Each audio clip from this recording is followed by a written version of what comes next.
ng quickness na ni Marcus Gaines. Jaire Ibanez who will stretch pero hindi na siya pinaangat dito si Junti Valenzuela.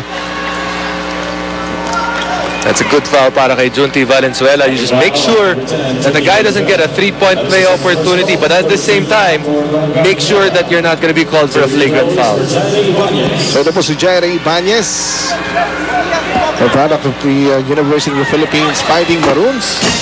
Congratulations to UP celebrating their 100th year this year. Ayan naman po. At ito po si Jaire Ibanez. Second is good para dito kay Jaire Ibanez. Hindi na natupad siguro yung kanyang hangarin na maging inhinyero Jason. At ngayon talagang basketball na ang naging career nito po si Jaire Ibanez. Siguro naman hindi rin naman masama yung nakakuha na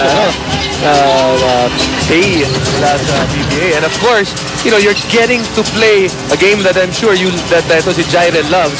And at the same time, you're getting paid for it. That is the pleasure of being an athlete. Yun ang dream job. Di ba? Samantala, eto. Oy, Joe Devasa nagmintis. Oh, Marcus Gaines. Initsa na namin yun. Ito si Marcus Gaines, ha. 13 points para po dito sa hard-working import ng Walcott Dragons as he extends the lead of Walcott. It's now 6 points. Biggest lead of Walcott in this ball game. At ito pong Ginebra po. They've been held scoreless in the last 2.5. Yun na naging problema ng Ginebra, no? Minsan may mga cold spell sila, Jason. Oh, Paul Artadi with a flip. Oh, what a sprint coming from Paul Artadi. What quickness para kay Paul Artadi.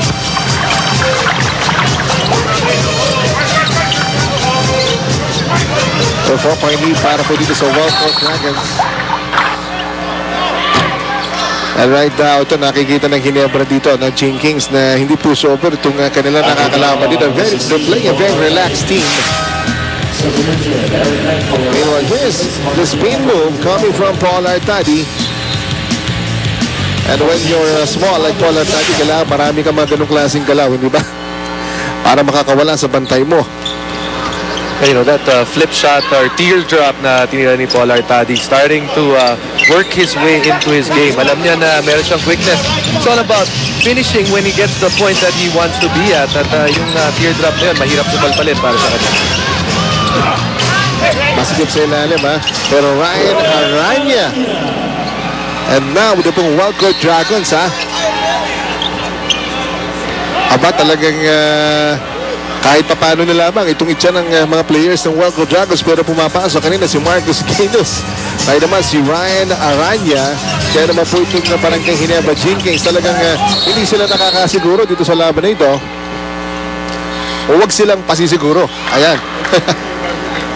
Kaya nga nang nabanggit ng coach ng Barangay Ginebra, Coach Jong Ichigo said, if you give Walcott the opportunity, pagkakaroon niya ng kumpiyansa as long as you keep them in the ball game. And right now, that's exactly what's happening with Walcott.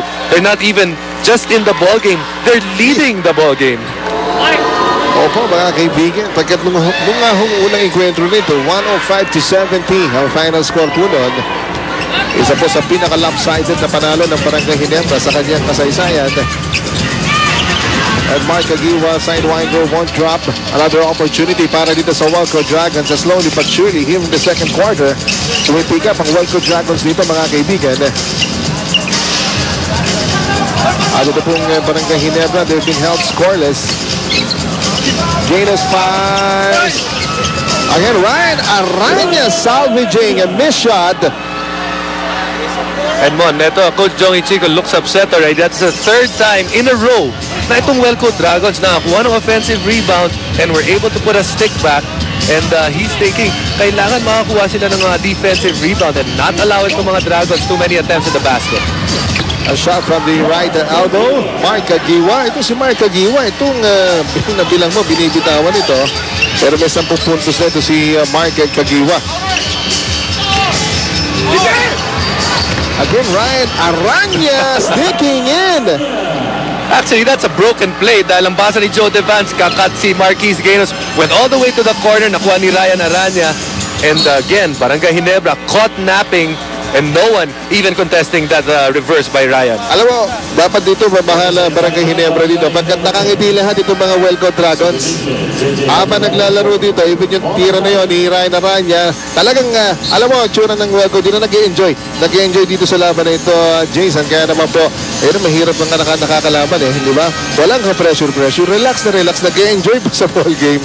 Kaya naman po, kahit na papanong ba ito, pumapasok para dito sa Welcome Dragons.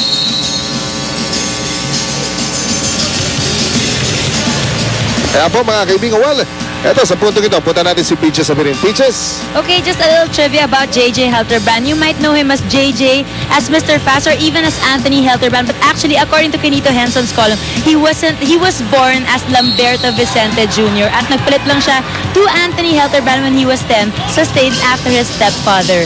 And for JJ, more on JJ, makakasama natin siya sa halftime. Abangan niyo yan. Lamberto Vicente. Good move on the part of JJ to replace Lamberto Vicente. Lamberto naman, no? Pero dito nyo naman, JJ Helterbrand. Mahaba-haba yun. Pag kinulat mo yun, bumiyahe ka. Ako siguro kaya magpapalit ang pangalan. Anong papalit mo? LB siguro. Nahahalata yung edad mo eh. Dapat naman mga Justin Timberlake, di ba? Para kunyari, bata-bata ba? Alright. Pero ito mga kaibigan, ito naman, lahat gusto masama sa box scores natin, pati si Jair Ivan, sabi score, but Eric Meng, first basket para dito kay Eric Meng. Pero lamang pa rin po ang Welcome Dragons. There's Joe Devance against the veteran, former MVP Eric Meng.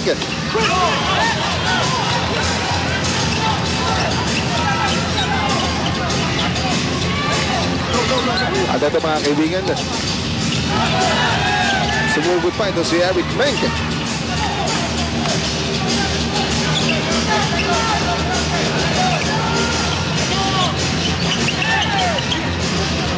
And here's Joe Devance. At bawi itong kay Joe Devance. Kanina si Eric Meng nakashoot sa kanya. Actually, last 4 possessions, itong dalawa na to, they're trying to get points off the other. At nagpopostehan yung dalawa, pati sa labas, nag-aatakihan din. Ito ang laman ng Welcome Dragons. At dito po sa second quarter, kontrolado ng Welcome Dragons itong laban na ito. Alex Compton, hindi makapaniwala. Sabi niya, okay lang. Kaya naman siya hindi makapaniwala dahil hindi naman siya yung pinituhan. Kaya ran niya yung... Sabi niya, okay lang. Alright na, ito napagod na itong si Eric Meng. Billy Mamaril, Ronald Chubit. There's Ronald Chubit firing over Ninjo Kelly. Yes! Alam mo, kailangan mo lang isa pang spark plug itong si Ronald Tubid. Ang first spark plug mo, si Mark Agiwa, pag pumalya ng konti, Ronald Tubid na pwede mong asahan. Offensively, itong Barangay Ginebra, not doing bad. They're pretty solid as Joe Devance scores once again. Ang nagiging problema nila, stopping the offense of Welcome dahil 54 points so far for the Dragons and way above their average ang ginagawang scoring clip ng Welcome so far. Third foul on Billy Mamaril at Welcome Dragons. Joe Devance. They're operating inside the shaded lane. Walang katakot-takot ito pong Welcome Dragons. And the bonus is good para dito kay Joe Devance. Again, it's a 7-point lead para po dito sa Welcome Dragons. Looking for only the 5th win dito po sa ating conference. And it's the last game dito po sa ating Smart TV Fiesta Conference. Gusto po nilang tapusin itong kanilang kampanya dito with a bang. Kung mananalo po sila against the Barangay Ginebra Kings. Ronald Tubid muli. Papasok muli ito para dito kay Ronald Tubid. Back-to-back threes para kay Ronald Tubid. 14 points para kay Tubid. Yeah, but that's simply drive and kick from JJ Helterbrand finding the open man at si Ronald Tubid. Ang banggit nga natin, di ba? His game is picking up and so has his shooting in those last trips down the court. Ito yung drive and kick right there. Forced to double yung mga gwardiya to stop JJ Helterbrand from going all the way to the cup at nalilibre